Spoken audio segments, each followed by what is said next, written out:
इधर देखो।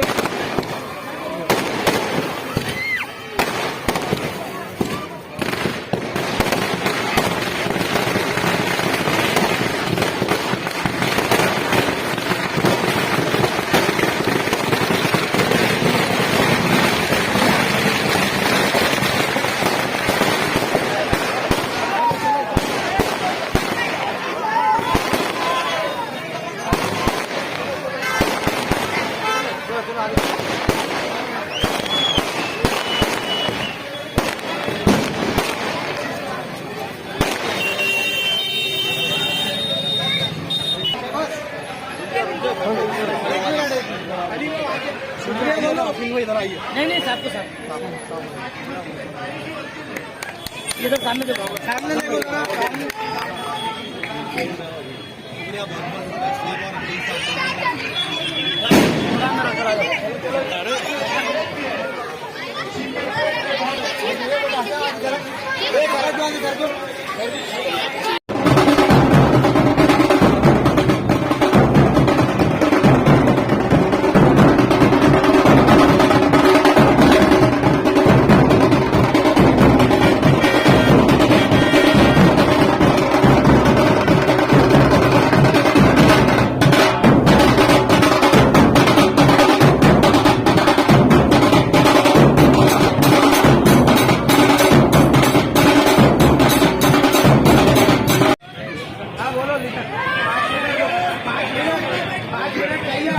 व्यापारी संगठन कीजिएगा। मैं अपनी बात को मुख्तसर करना चाहता हूँ क्योंकि मैं जानता हूँ कि मैं और आप हम सब मिलकर इसके बाद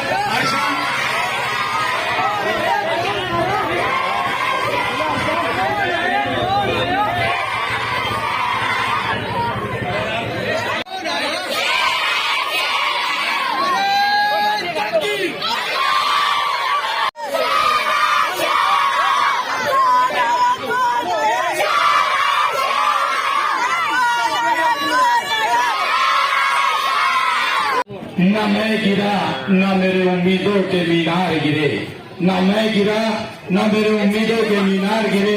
ये और बात है कि दुश्मन मुझे गिराने के चक्कर में बार बार गिरे, बार बार गिरे। व्यापारी संगठन के अध्यक्ष जनाब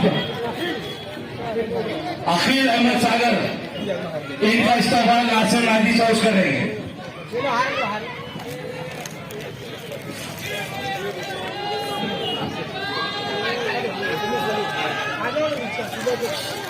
जिला अध्यक्ष समीर साजिद बिल्डर का इस्तीफा नासिर नादी करेंगे। इसके बाद हमारे अखिल अहमद साहब व्यापारी संगठन के अध्यक्ष इम्तियाज जलील साहब का इस्तेमाल करेंगे शाही पिलाकर। इसी के बाद हमारे बीच यहाँ पर मौजूद शालवे साहब,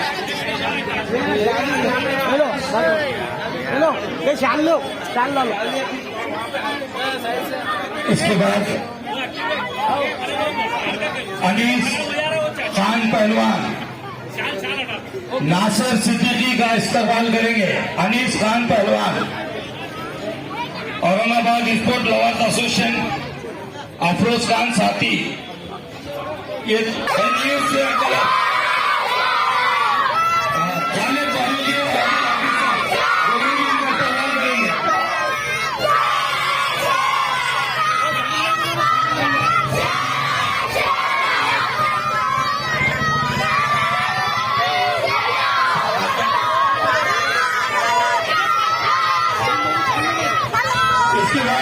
तरीके से जिले के अलग अलग तालुकों के अंदर इम्तियाज जलील साहब काम करते रहते हैं।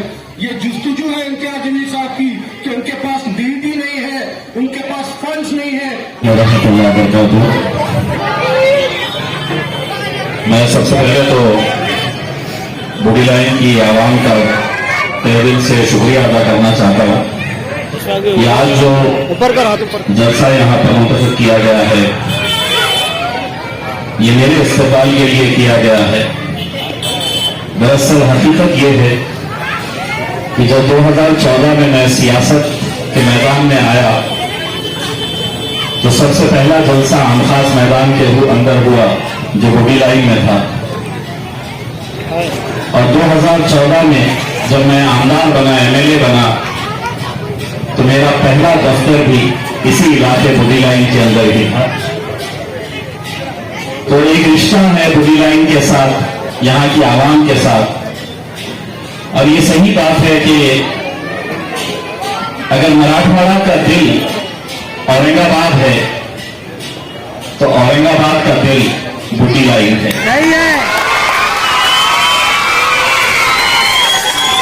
ये एक ऐसा इलाका है जो शायद बाहर से जो भी शख्स, जो भी परिवार, जो भी फैमिली औरंगाबाद आती है, शायद ही कोई होगा जो बूढ़ी लाइन इलाके में नहीं आता होगा।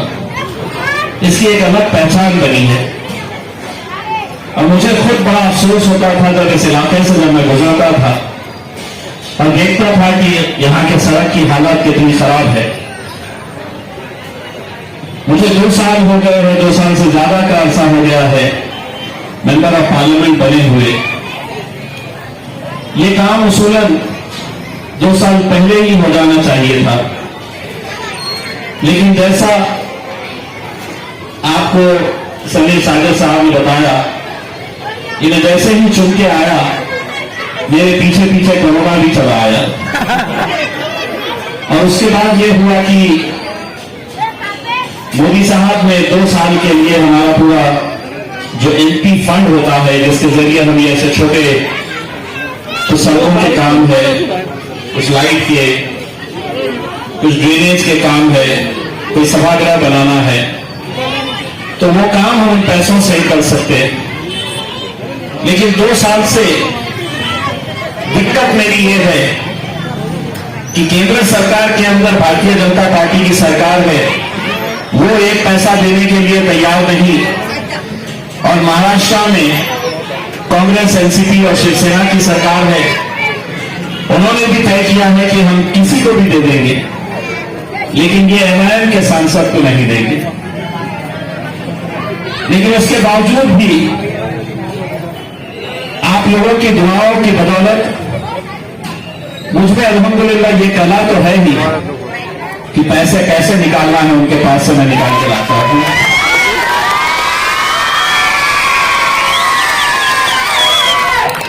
बूढ़ी लाइन से एक और रिश्ता इस बात के लिए भी है कि वैसे तो आपके चाहने वाले बहुत सारे मिल जाएंगे, लेकिन ये जो छोटे बच्चों की मोहब्बत, बूढ़ी लाइन के बच्चों की मोहब्बत है, वो शायद ही कहीं देखने को मिलती है। और इन्हीं की मोहब्बत देखकर मैं सरकार से यह अनुरोध करूंगा, सरकार से ये गुजारिश करूंगा कि ये जो छोटे छोटे बच्चे हैं, इन लोगों को भी वोटिंग का अधिकार दे दिया जाए।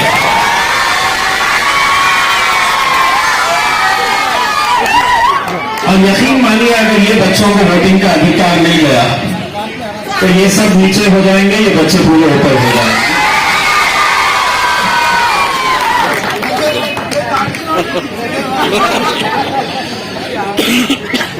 मैं सिर्फ आज ये सड़क के उद्घाटन के लिए आया हूं ऐसा नहीं है। आज दोपहर में ही हमने हमारे नासिर सिद्दीकी साहब के वार्ड में 50 लाख रुपए के रोड के काम का इफ्तिताह किए हैं। आज 2 दिन पहले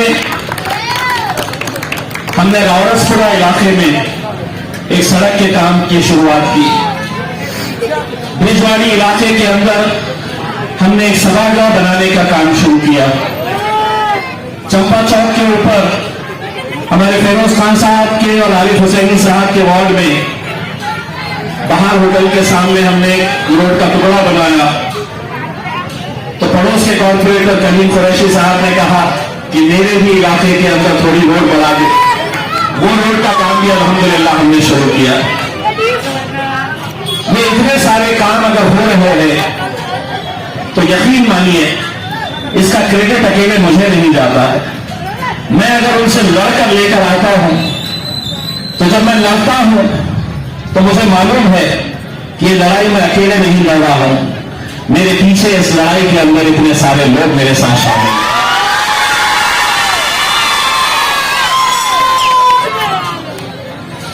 हमने जिस तरह से आपको बताया गया कि पिछले कुछ सालों के अंदर हमने जो काम किए हैं, वो काम हम जितना हो सकता था हमारे तौर के ऊपर हम करे हैं और इंशाल्लाह आगे भी करते जाएंगे।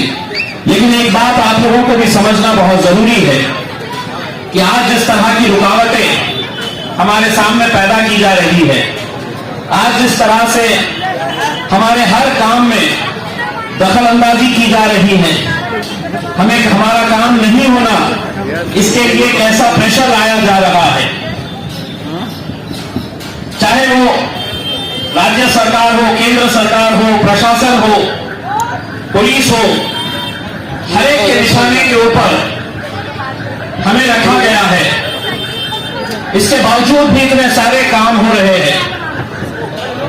मैं आपको यकीन दिलाता हूं कि औरंगाबाद की सबसे बड़ी अगर कोई समस्या थी, औरंगाबाद का सबसे बड़ा कोई प्रॉब्लम था, जब हम लोगों के बीच में जाते थे और लोगों से वोट मांगते थे तो लोग हमसे एक ही बात कहते थे कि हमारे पानी का मसला हल कर दीजिए, हमारे घर तक पानी पहुंचा दीजिए।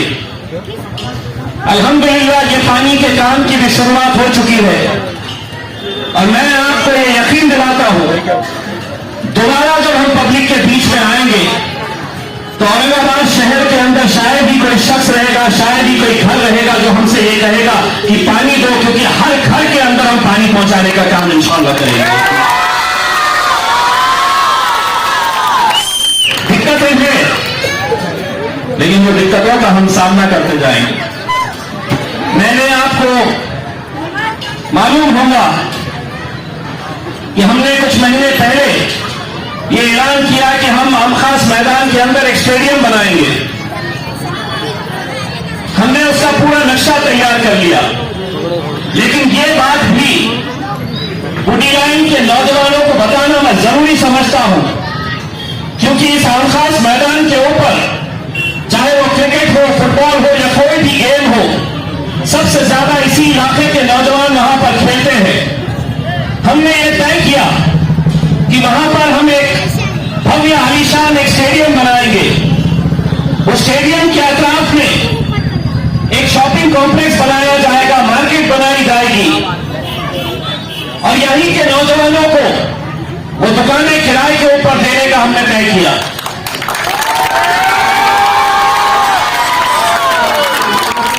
लेकिन एक बड़ी रुकावट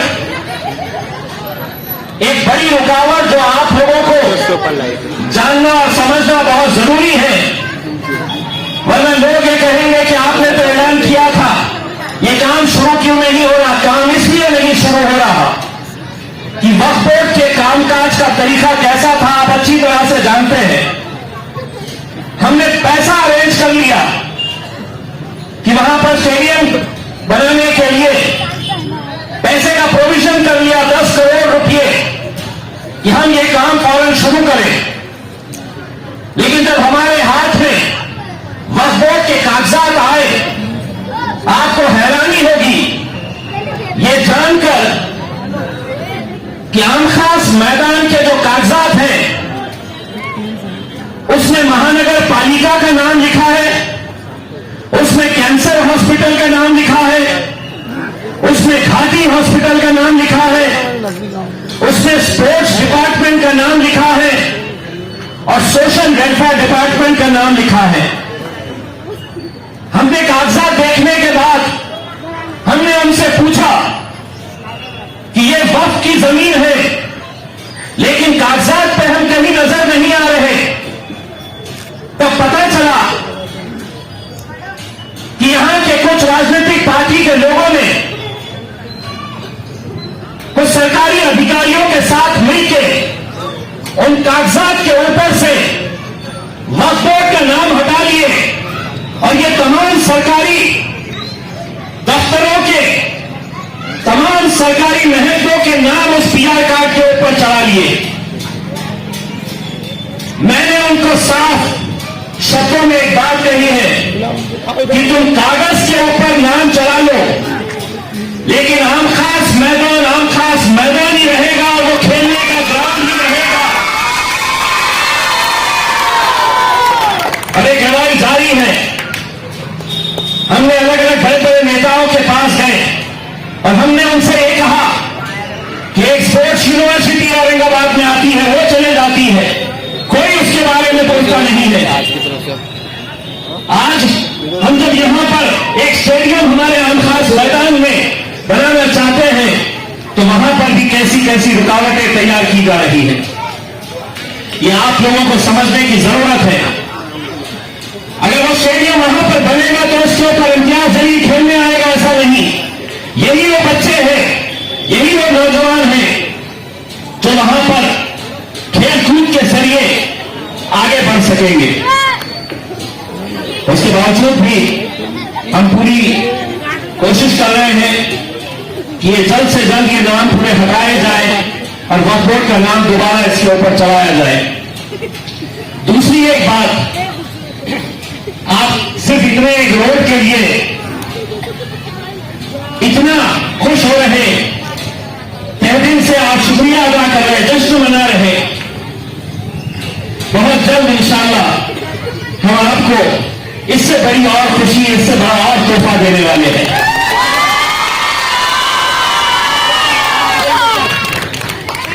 ये जो नेहरू भवन आप देख रहे हैं, ये नेहरू भवन किसी जमाने में औरंगाबाद का सबसे पुराना, हमारे कोई भी कार्यक्रम होते तो इसी नेहरू भवन के अंदर होते, कोई भी मीटिंग्स होती तो इसी नेहरू भवन के अंदर होती। लेकिन आज उस नेहरू भवन की हालत क्या है आप भी देख सकते हैं। न कुर्सियां हैं, खंडर हो चुका है।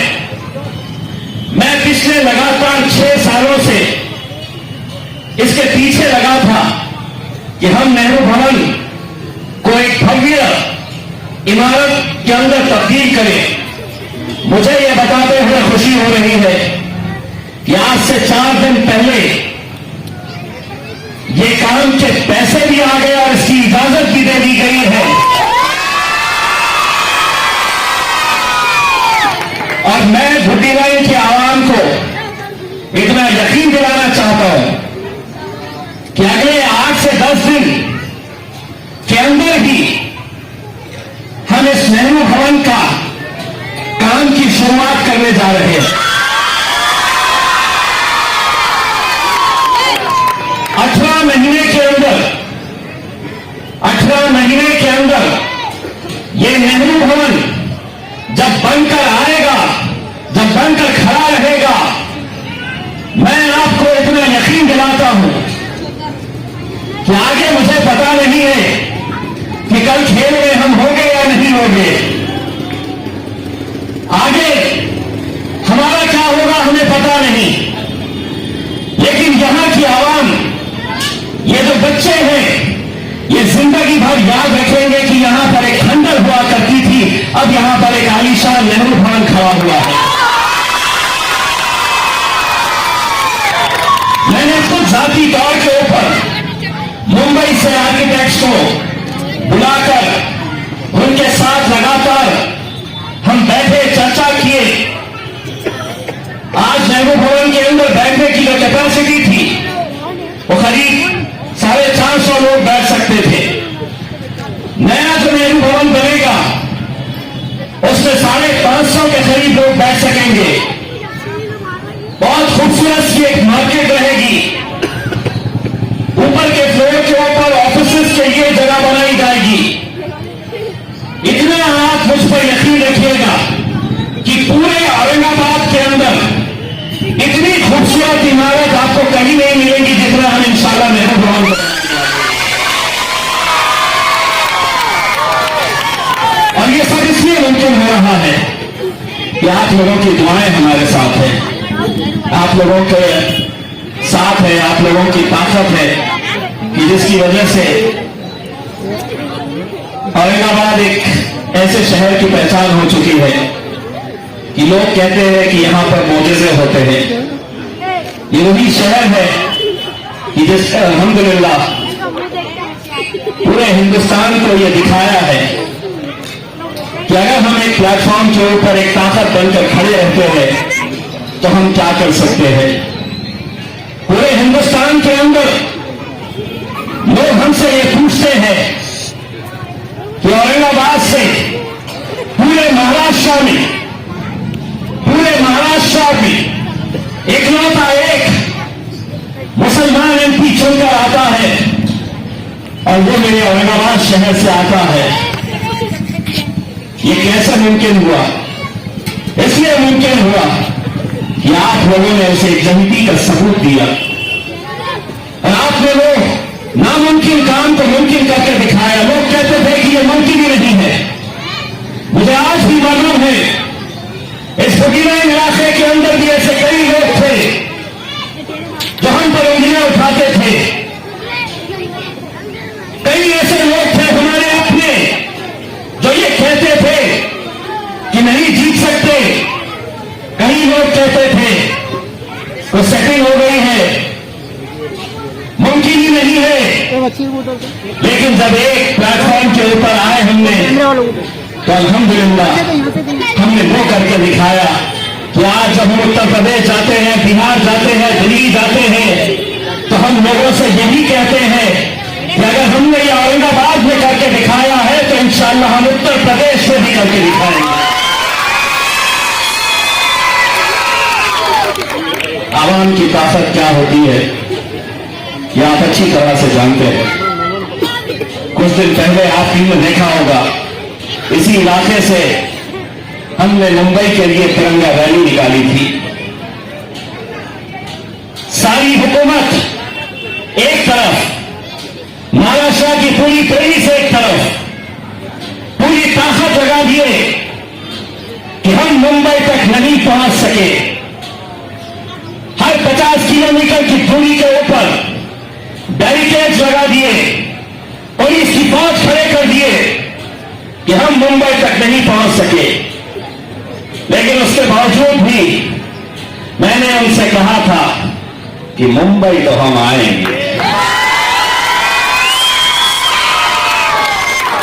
और मुंबई अल्हम्दुलिल्लाह अगर हम गए तो इसलिए गए कि हुकूमत जानती थी कि ये अकेले की ताकत नहीं है, ये अकेला नहीं कर सकता है। उसके पीछे जो ताकत है वो ये ताकत अल्हम्दुलिल्लाह की है और हमने वो करके दिखाया है। दोस्तों, आज जिस दौर से हम गुजर रहे थे एक बहुत मुश्किल घड़ी का दौर है जहां पर सिर्फ हमें निशाने पर रखा जा रहा है।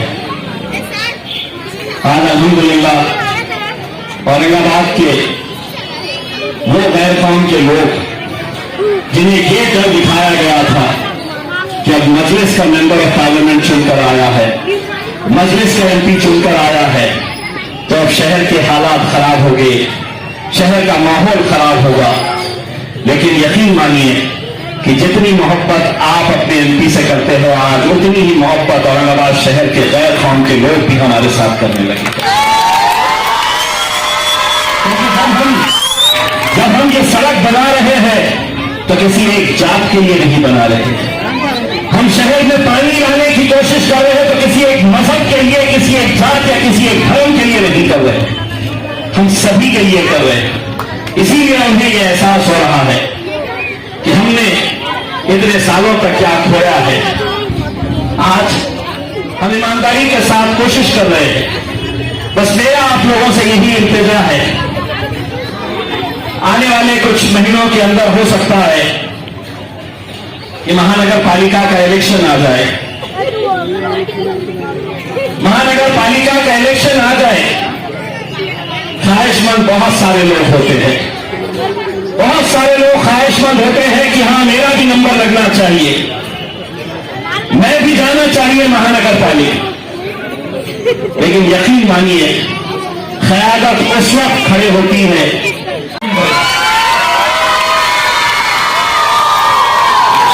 हिम्मत नहीं है।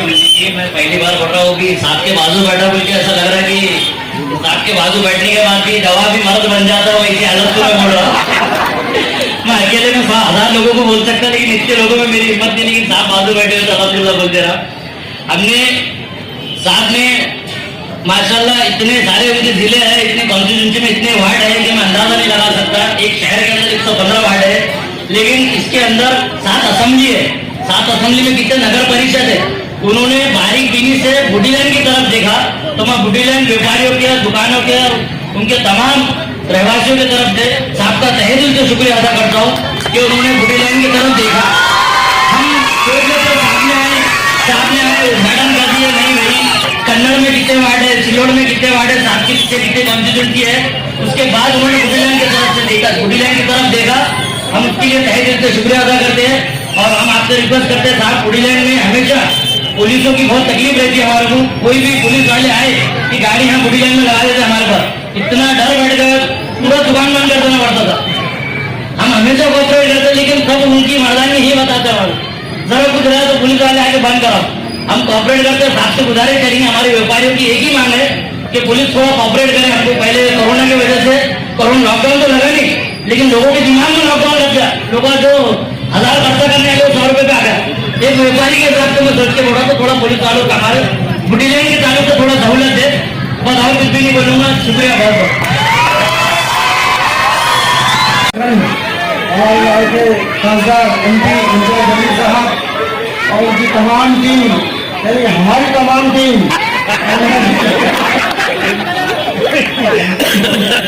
तमाम सड़क सेवक पदाधिकारी और देश के तमाम जहाँ पे लोग हमारे हमसा डिजाइन साहब मौजूद है और नौजवान काफी तादाद में यहाँ जमा है।